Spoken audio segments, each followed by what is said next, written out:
Why the sun and the moon live in the sky. A Nigerian folktale.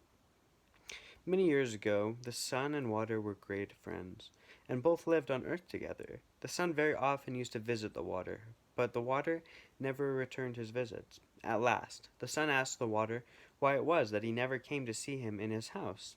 The water replied that the sun's house was not big enough, and that if he came with his people, he would drive the sun out.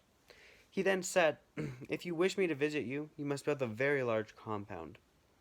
But I warn you that it will have to be a tremendous place, as my people are very numerous, and take up a lot of space." The sun promised to build a big compound, and soon afterwards he returned home to his wife, the moon, who greeted him with a broad smile when he opened the door.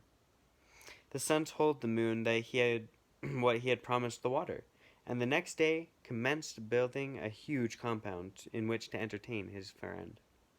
When it was completed, he asked the water to come and visit him the next day. When the water arrived, he called out to the sun and asked him whether it would be safe for him to enter, and the sun answered, "Yes, come in, my friend."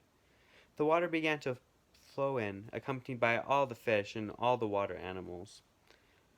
Very soon the water was knee deep, so he asked the sun if it was still safe, and the sun again said yes, so more water came on in. When the water was level with the top of a man's head, the water said to the sun, "Do you want more of my people to come?" And the sun and the moon both answered, "Yes," not knowing any better. So the water flowed in, on and on, until the sun and the moon had perched themselves on top of the roof. Again the water addressed the sun, but receiving the same answer, "Yes," more and more of his people began rushing in. The water very soon overflowed the top of the roof, and the sun and the moon were forced to go up into the sky, where they have remained ever since. So, the more you know about the science of the creation of the universe.